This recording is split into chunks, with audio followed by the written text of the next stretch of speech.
expectation was to see cold and rain, but I was treating for something just about like what we got. You know, with God, all things are possible, right? Yeah. Treatment is better than mine then. Yeah. Because I want a cold and wet. Those are good too. No? Well, only in certain parts of the Central Valley. That's true. And you never know. I mean, you know, we can have whatever, right? Yeah. But it is. It's a great day, and I'm excited about what we're going to talk about today. It's the first half of the 4th chapter in the introduction of Science of Mind, and it's called, what's it called? Oh yeah, it's called How to Use It. And that's important, right? Yes. Before we open with our treatment, I want you to consider something. That the understanding of how to use it and what that means in our lives. And that's part of what that handout is that I give you. There are people that talk about being, if you're in New Thought, that you focus too much on prosperity, right? You know, getting more, having more, experiencing more in your life, and how the rest of the world is suffering. Matter of fact, I did a post on Facebook a couple of years ago about creating more wealth in your life as part of, you know, our understanding of experience and expressing life, right? And I got a message from someone that was very critical of that post, saying that, well, you know, New Thought only talks about wealth and abundance so that the churches can have more wealth and abundance. And so we had a dialogue that we did privately. Sometime during that dialogue, I happened to find out that I was talking to, online anyway, a person that had been a religious science minister. Go figure, right? And then I found out later on that they had attempted to minister a church and couldn't afford to keep it open, and so they left the church, which then made a lot of sense to me, because where we hold our beliefs is where we're going to see our life experience demonstrated. And no, this is no critique of that individual, because we get caught up in that. You know, we have beliefs that we hold that we're not even aware that we hold them. And they can be very limiting sometimes. So, as I was thinking about that today, driving down here, and I was also thinking that you're seeing a lot in the news today about, there's a lot of complaints about people having too much, enjoying too much money, and there's a whole bunch of people in the world that aren't experiencing the luxury of having that good in their life. And it's very true. But we have to get our consciousness in alignment with what it is that we teach. And what we teach is that there is a truth. When we know that truth and we put that truth into practice in our day-to-day life experience, we will experience more abundance. We will experience more good. And that truth is available to each and every living, breathing human being on the face of the earth. The problem is not that there's not abundance. The problem is there's not a lot of education, there's not a lot of light, and therefore people get caught up in believing what materiality tells them is a world that is, well, I'd say that it's drowning in limitation, but that's kind of oxymoronic. Let's just say it's experiencing a lot of limitation that they shouldn't. Mm-hmm. So as we come together today to start this particular study on the first half of this 4th chapter, when we're learning about the thing itself, what it does, how to use it, okay, the way it works and how to use it. Today we're going to start on how to use it. And it's important that we understand in that usingness of it, and that's covered in the handout where we learn that when we experience and express the good in our life, that is not something that we keep unto ourselves, but it's something that, you know, as we raise ourselves up, we raise up those around us, and through them we raise up others, and through them we raise up the world in general. That's our purpose ultimately. So, having that as an understanding where we're starting today, we can realize, as we pause and reflect, that there is a presence and a power for good in the universe that's available to each and every one of us. As we understand it's available, as we believe that it's available, as we open ourselves up to that availability, and we put it into practice in our lives, So today as we come together, our purpose in coming together today is to learn a little bit more, to embody a little bit more, to express a little bit more in our life this week so that we take the light that exists within us and we allow it to shine ever brighter. We nurture it to shine brighter, and we experience that brighterness in our lives and those around us. And I am thankful and grateful for that. And I release this to God in thanksgiving, and so it is. And so it is. And I didn't forget to do that. I just got to get the guitar.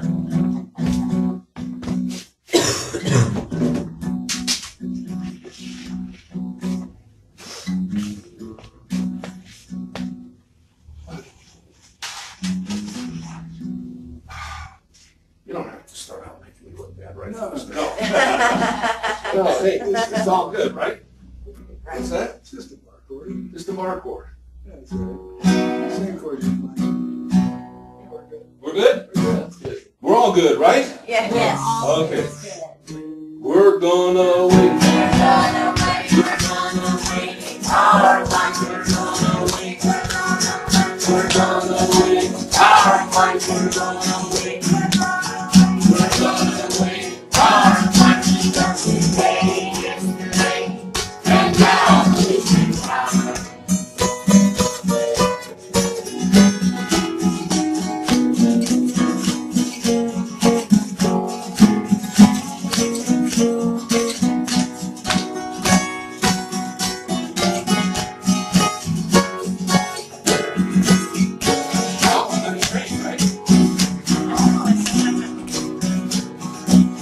There is a light, There is a light, and it shines in me. There is a light, and it shines in me. There is a light, and it shines in me.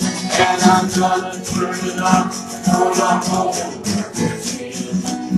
The sun is getting brighter, the day is getting brighter, and it's all good. We're gonna wait. We're gonna wait, we're gonna wait. Our minds are gonna wait. We're gonna wait. Our minds are gonna wait. We're gonna wait. Our minds, because today is today. And now is the time. All right.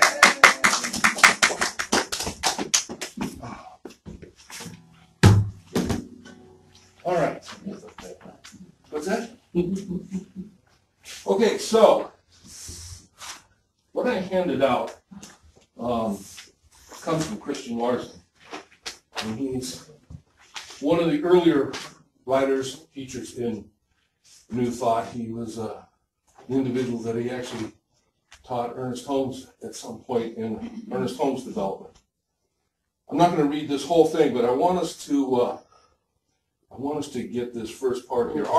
This is our purpose, to live the purest, the largest, the fairest, the most useful, and most beautiful, and most spiritual life possible just for today.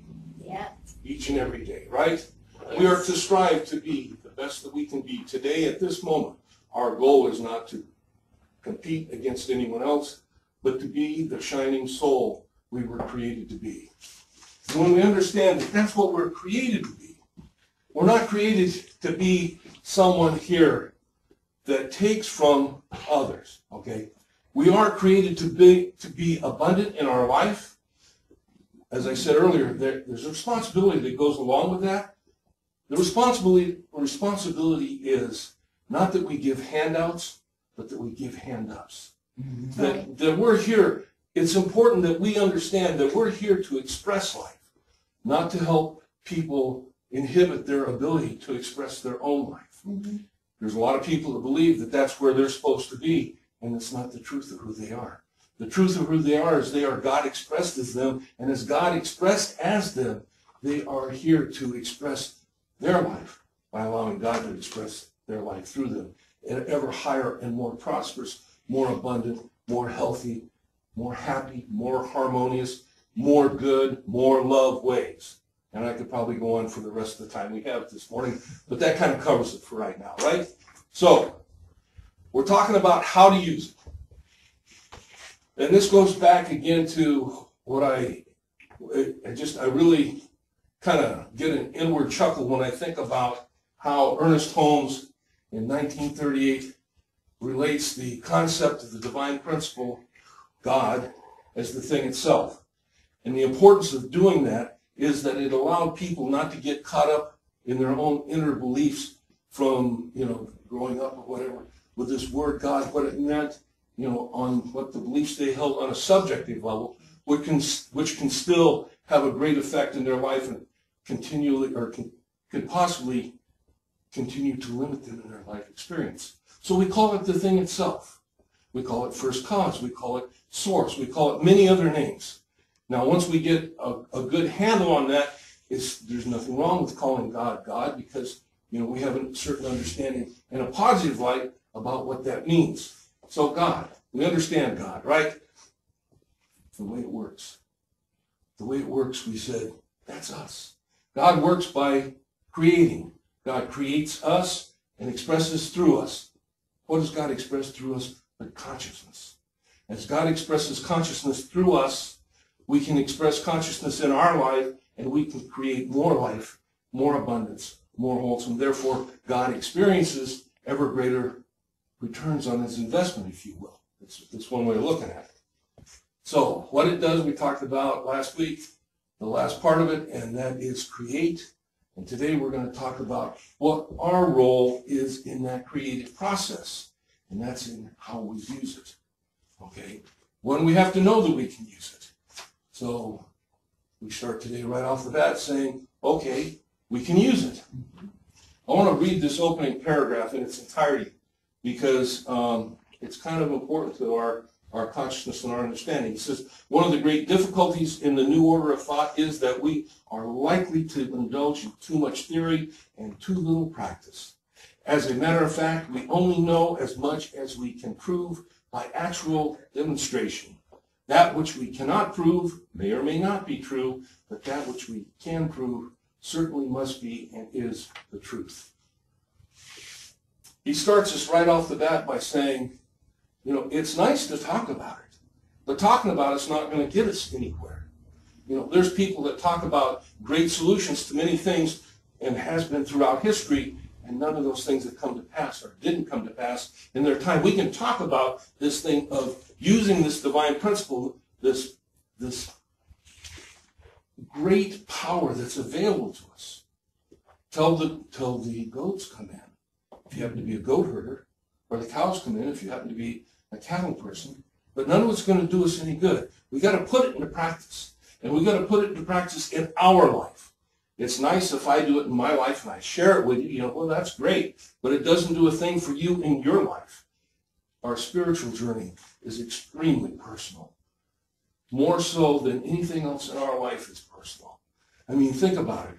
Whether we're just thinking or whether we're in a relationship with another individual and we're sharing love, whether we're out in the world, out in nature, no matter what it is we're doing, the only person that's there, as far as we're concerned, that experiences it the way we do is us.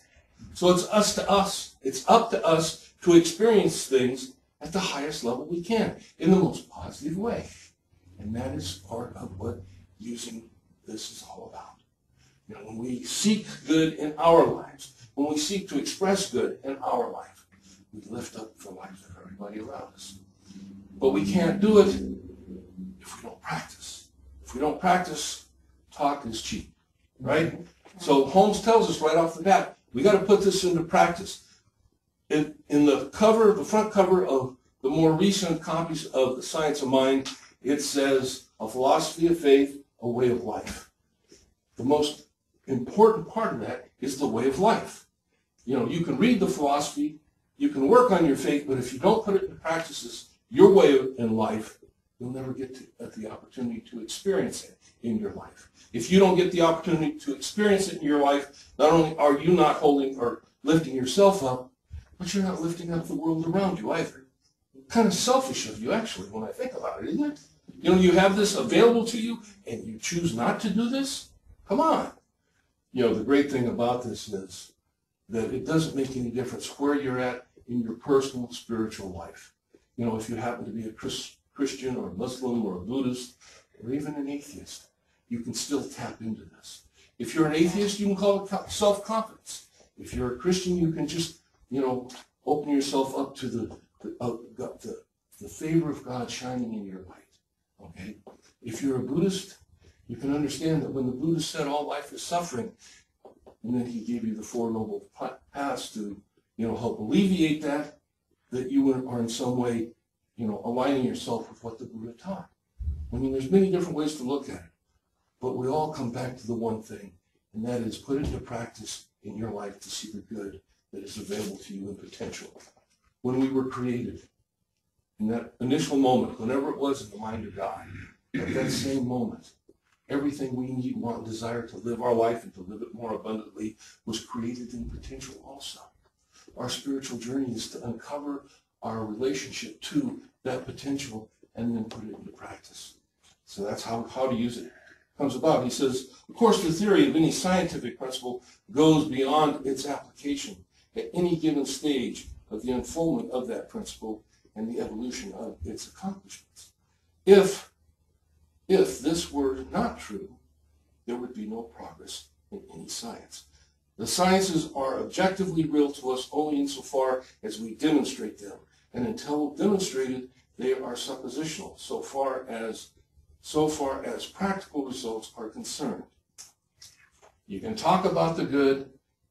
If you're not doing it, you're not experiencing it, who knows, right? And I don't know of anybody that's been in religious science or New Thought for any length of time that hasn't had somebody challenge them on that note. So it's important not only for our life ourselves, but if you say that you believe in what it is that we teach, put it into practice, because surely at some point in time there's going to be somebody that's going to ask you about it. When you can say that, I've been living this life for whatever period of time, and I've seen demonstration after demonstration. I've seen where disease has disappeared. I've seen where poverty has been eliminated. I've seen where harmony has come into places of discord. I've seen where I used to look at the evening news and it was chaos, and I don't look at that anymore. And you know what? I enjoy more peace and harmony in my life today, and more good is experienced by those around me. That's what you can claim. But if you don't practice it, you can't make that statement at all. So it's important. He says here, the world at large has not yet come to consider the principle of mental practice in the same light that it considers other given principles of life and action. Its apparent intangibility is lessened whenever and wherever anyone actually demonstrates the supremacy of spiritual thought force over apparent material resistance. We make the claim that you can experience life and experience it more abundantly in all ways. We make the claim that the limitation that you see in life is tied to a materiality and not to a truth. We make a claim that there is a truth that when known and put into practice in your life, it will set you free, as the master teacher taught. At some point, again, we've got to step up to the plate. We've got to live that. We've got to demonstrate that in our life. And when we do, great things happen. When great things happen, even if they're in a little level to begin with. When we start, we're not going to start by creating great feats. Some of us might. I'm not saying it's impossible. But we got to realize we start where we're at, wherever that is. We work at where we're at. We practice where we're at. We grow that skill. And we see demonstrations. And when we see demonstrations, we go, you know what? I treated, it demonstrated, therefore, I know this to be true, at least at that level. And you can work to grow your skill in affirmative prayer. You can work to grow your skill in your faith. You can work to grow your skill in your belief. And you can work to grow your skill in creating a greater world, period. Right. Not just for you. And on that note, let's have some music, Steve.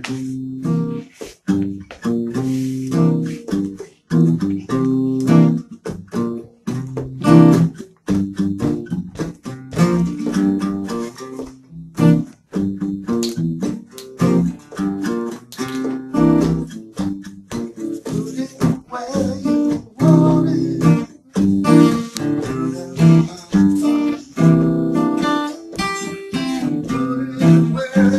want it.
moving right along because I got a lot to cover. He says it's easy enough to rush around shouting that there are no sick people, but this will never heal those who appear to be sick.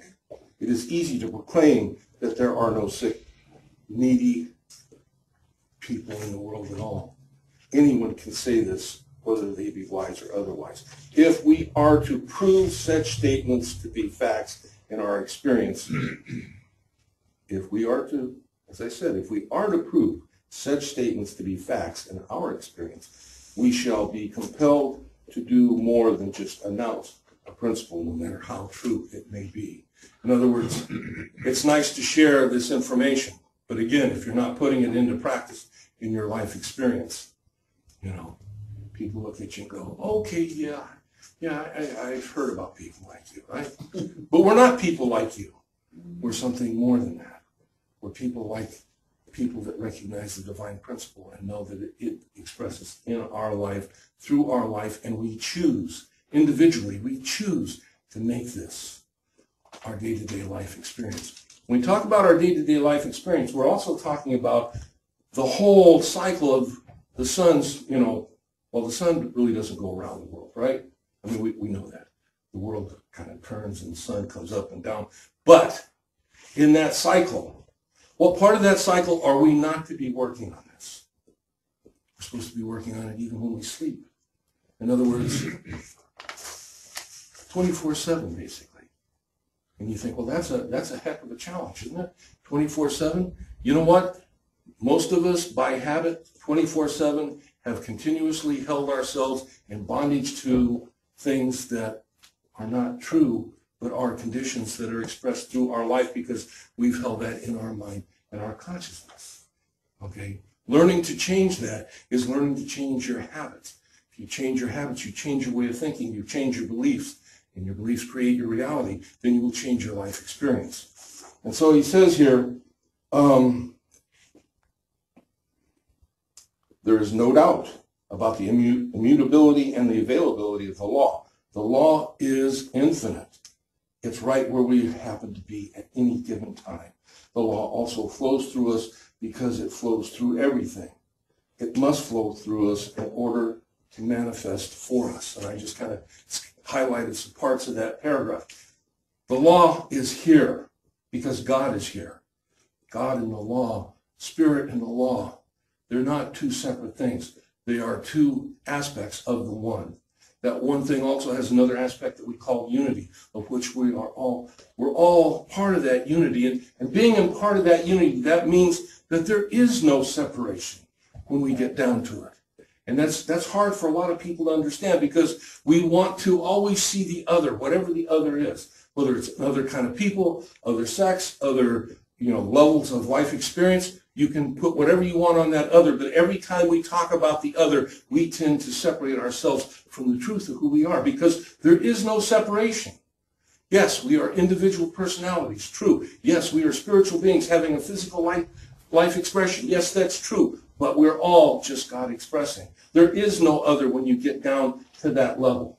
And it's important that we understand that because when we understand it, we have to make certain other changes in our life experience. And one of the things we have to make a change in is something called judgment. Because every time we bring judgment into our thought, through that judgment, we have separated ourselves out, again, a little bit more from that which we call God. And we're not separate. But by making ourselves separate in mind, we make ourselves separate in how we experience life and how God can express through us. And that spells limitation with a capital L. We're always limited by the beliefs that we hold.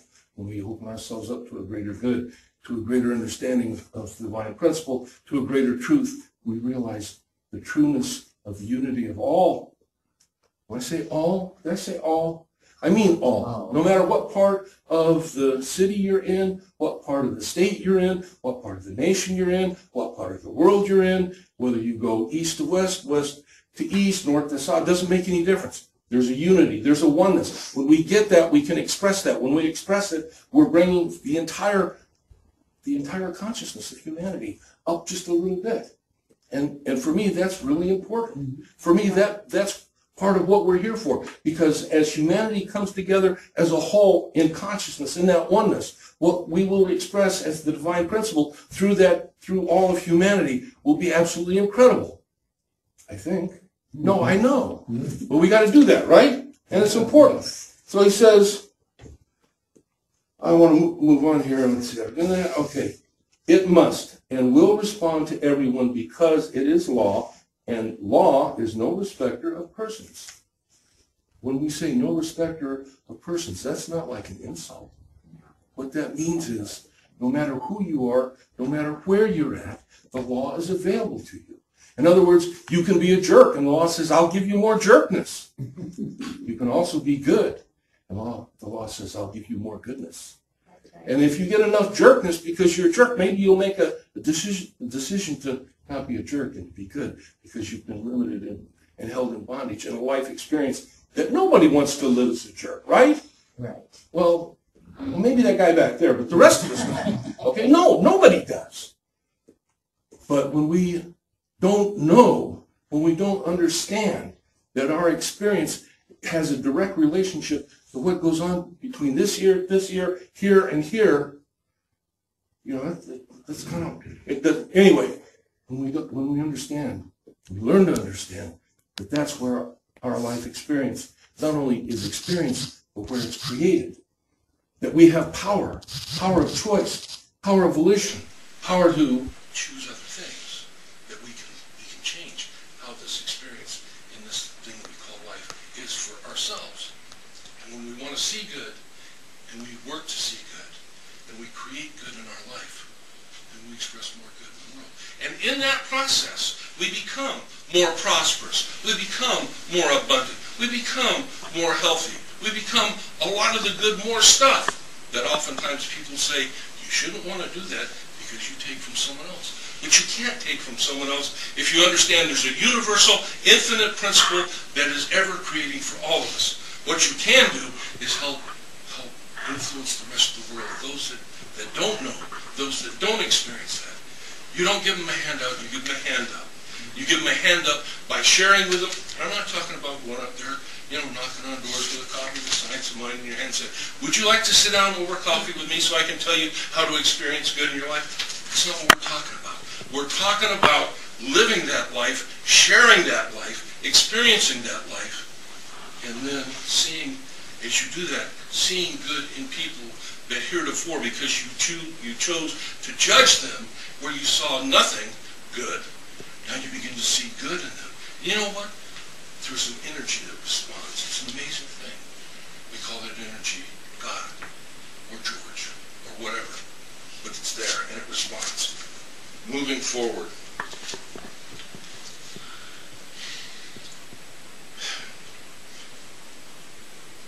It is not a punishment imposed on us by the Spirit of God, but an automatic result of failing to constructively use the law of God.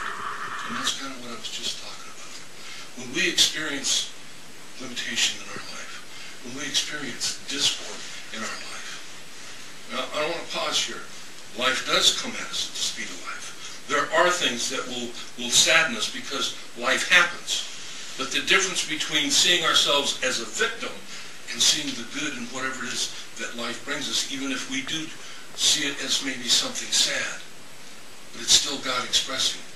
There's a universal difference between those two things. Again, as we begin to see the greater good in our life, regardless of what life brings at us, we share that in consciousness. Consciousness from me to you, to you, to you, from us out into the world.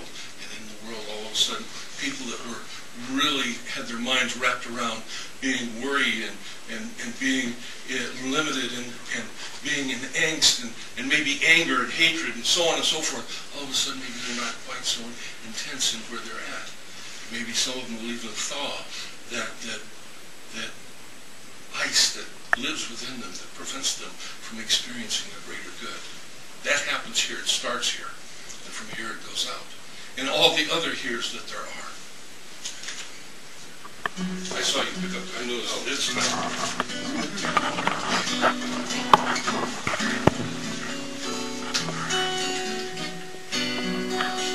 Sunny outside.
our life meets again in the garden, where the rules are not man-made in the dream, where our life meets again.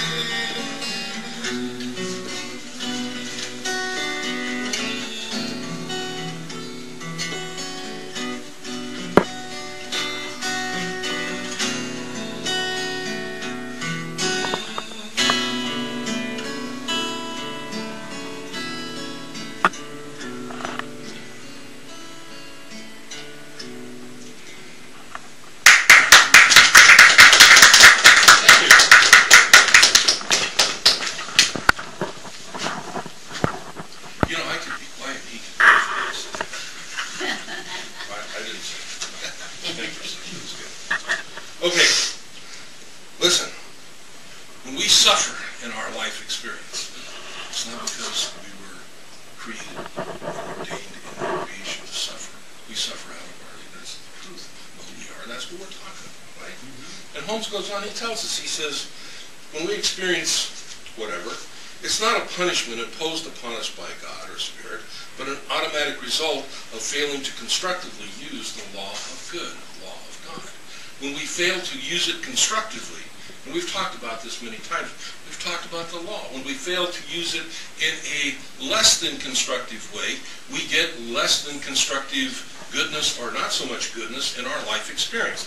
Not something that we necessarily want to deal with, right? We want to deal with good. We want to deal with positivity. We want to deal with abundance. We want to deal with harmony. Those are the things that we want in our life. Those are the things we were created to experience in life. Those in life that aren't experiencing those things are because they're living at a level of what we can call ignorance of the truth of who we are. But they don't have to once we learn the truth, once we put that truth into practice, into our life experience. He goes on to say,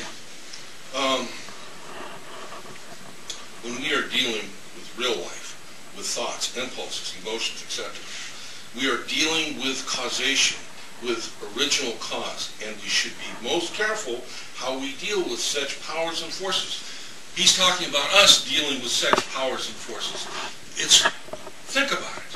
If the life principle, if God is available to us and will express through us, and God is infinite, at what point are we going to limit God in what God can do? And yet we do it every day. We do it out of ignorance. We do it out of failure to understand the truth of who we are. But it doesn't change the fact that it's still available to us in potential. And once we realize that, then we can go about changing things. Literally, we can change things. We can change things in our life. We can change things in the lives of those around us if they are open to us doing that for them. And you should always talk to them about that before, imposing yourself. Some people live in a certain level of discord because on one level or another, it kind of feeds them. It's not a positive thing, but it's a truth nonetheless. And I saw a lot of that when I was practicing as a doctor. I'm glad I don't have to see it so much now. It says, when we are dealing with real life, with thoughts, impulses, and emotions, we are dealing with causation, with original cause, and we should not be most careful with how we deal with such powers. In dealing with this subtle power of mind, spirit, we are dealing with a fluent force, something that it's constantly in flux. Why is it constantly in flux? Because our thoughts are constantly in flux. If we don't know the truth about who and what we are, and we allow good thoughts to go through our mind, the law responds with good. But if that's followed up by a negative thought, then the law shifts back into negative. So there's this continual fluid going back and forth. And it's when we begin to know, we begin to practice, when we begin to become aware of what we allow to go on between this here and this here in that which we call thoughts, and make a choice to not allow things that limit us, that inhibit us, that hold us down in bondage, to be there as part of our reality. When we choose to break that chain, when we choose to change those habits, then things change in our life. He goes on to say, it must and will respond to everyone because it is law, and law is no respecter of persons. We are surrounded by an intelligent force and substance from which all things come. We're surrounded by it. This law we did not create this law we cannot change. We can use it correctly only as we understand and use it according to its nature. Its nature. Now that reminds me of something. Oh yeah, if we go back to the beginning of the Bible in Genesis, where it says we are created in the image and the likeness of God.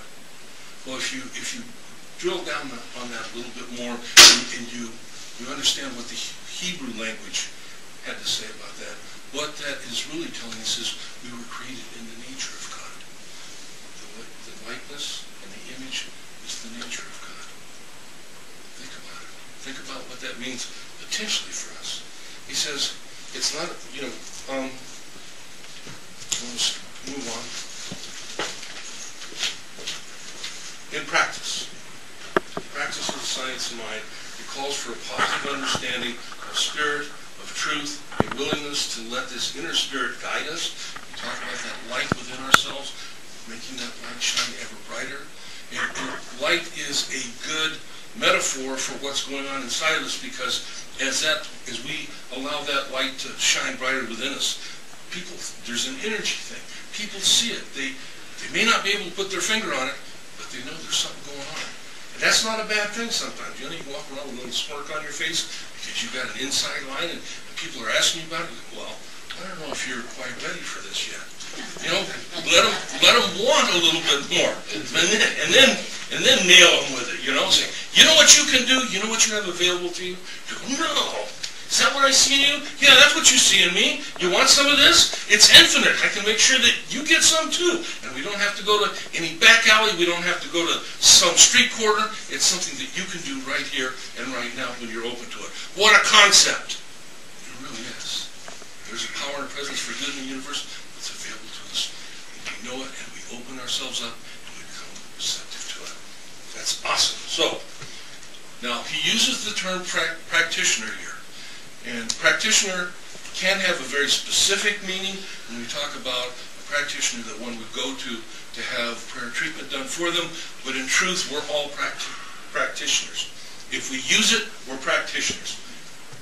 Even if we don't use it, we're still, think consciously use it, we're still practitioners. We're just not aware of what we're doing as a practitioner, Kind of like a medium that downloads from the spirits or whatever, not aware that they're doing it, but all of a sudden they're in the middle of the market and they're saying some crazy stuff and people wonder, what's going on?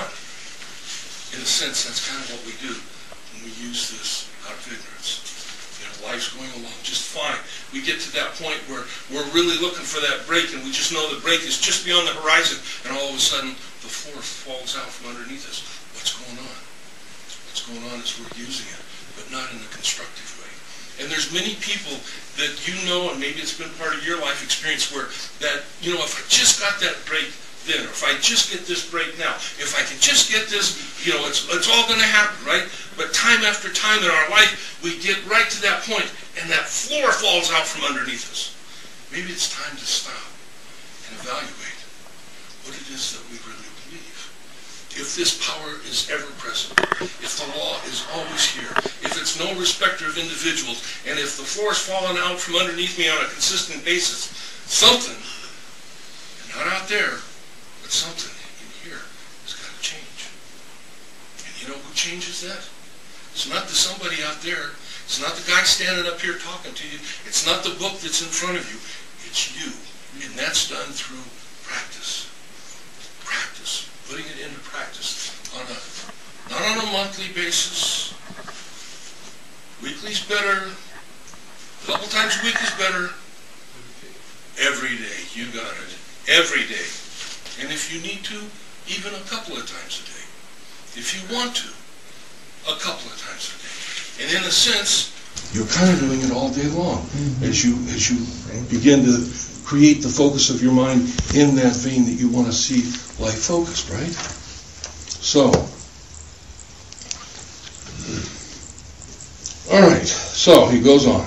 He says, the practice of the science of mind calls for a positive understanding of the spirit of truth, a willingness to let this inner spirit, not outer spirit, this inner spirit, guide us, as in we don't have to figure it out on our own.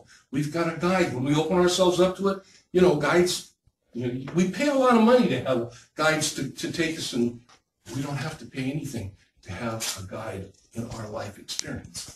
And this is the ultimate of all guides when we open ourselves up to it. Okay? To guide us with conscious knowledge that the law of the Lord is perfect.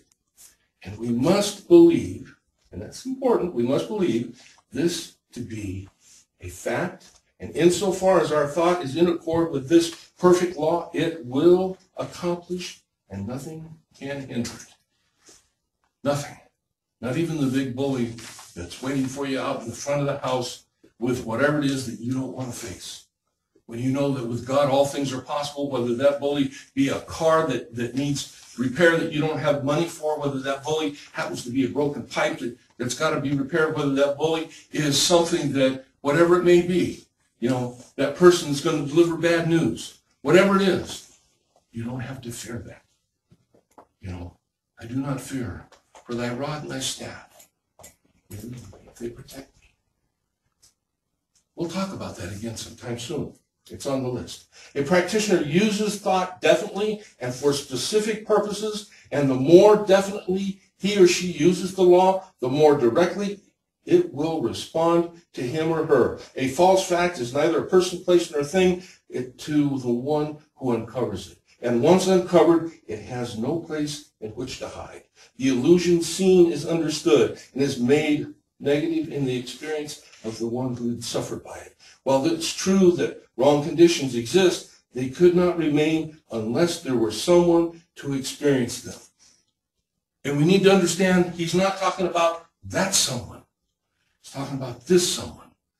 When we continue to allow ourselves to believe in conditions that we don't want to see in our life experience, those conditions will still bring themselves up in our life experience. And I don't know about you, but I think I'm ready for change in some of those things. You know, we all have some of those things at some level. You know, maybe we don't want to share them. Maybe we don't want to talk about them. Maybe we don't even want to recognize it within ourselves. But unless you're experiencing life at a much higher level than you are today, chances are there's some there. And they don't need to be. And you can make a different choice. And how awesome is that? So, he says, if we properly understood, we would be able to remove these false conditions as easily as Jesus did. He knew, but our faith is weak. His faith was strong. We can strengthen it. We can. I think we're about at the end of the time today, which pretty much covers about what I wanted to cover. We're going to pick up the second part next week, and we're going to actually, Holmes, in this part of the book, he has a treatment. If you have a copy of the book, I think it's like on page 56, somewhere thereabouts. And it's not in the formalized affirmative prayer treatment that we teach in the 5 steps in order necessarily, but we're going to go through how it does, in fact, cover those, and how, in fact, even if you don't know how to treat for yourself, you can use this as a foundation for treatment, meditation on a daily basis. It's yours. It's there for you to use it. And so it is. And so it is. Thank you. Yeah. Thank you.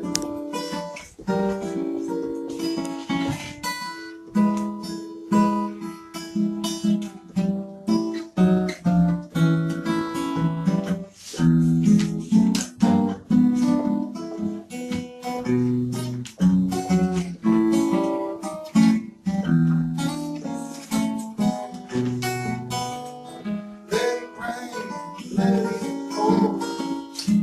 it rain, a whole lot more than I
Thank you all today. I'm going to take a moment before we close up today and just allow our minds and our hearts to consider what was shared today. Open ourselves up to experience a greater good in our life as we move through this week, knowing that no matter where we are, that God is there. God is there not only surrounding us, God is there immersed through and we're saturated with it, and God is expressing through us in every moment and every breath. So we open ourselves up and we put a smile on our heart, and we allow that smile to radiate through the rest of our being. And as we do so, no matter whether it's raining or not, there's sunshine in our life experience. And it doesn't get any better than that. And I release this prayer to God in thanksgiving, knowing that not only are we uplifted here, but as a kind of a postscript, that all the sinners, all the churches here in the Central Valley and beyond are also uplifted by a greater good, a greater understanding of God in their own understanding. And I'm thankful for that, and so it is. And so it is.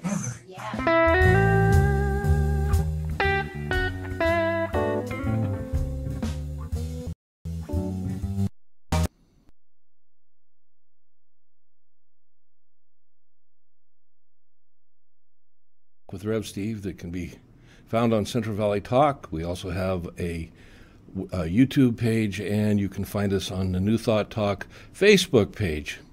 We've been doing this now for, 6 or 7 years, and we have a bit of an archive of our shows, and you're welcome to come there and kind of peruse through them, and hopefully you'll find something that resonates with you, that if you're a New Thought student or practitioner, that will help you in your spiritual journey. As we do these shows, there is a certain amount of financial cost that's involved with doing this, and so I want to take this moment to give you the opportunity to help support us and support our ministry. You can do that through PayPal. We have a PayPal account there, and all you have to do is go to PayPal and enter our email address, which is maderasac@gmail.com. I believe it's on the bottom banner there. You don't have to have a PayPal account to make a payment through PayPal. You can do it with a debit or credit card. You just have to scroll down to the bottom of their login icon there, and you'll find a link that you can do that with. We've been supported over the years through many donations and gifts, and I want to thank all the people that have supported us. Look forward to continuing as I'm making this particular notice at the beginning of 2019. I look forward to another year of sharing New Thought teachings, my understandings of what Ernest Holmes and various New Thought pioneers meant as they created their books and their ideas and their philosophies. It's a powerful, powerful spiritual tool. It empowers us as we make our own spiritual journey in life. And again, I want to thank you for being with us, and I want to thank those that have supported us and those that are going to support us. And I'll see you on the show. Thank you again.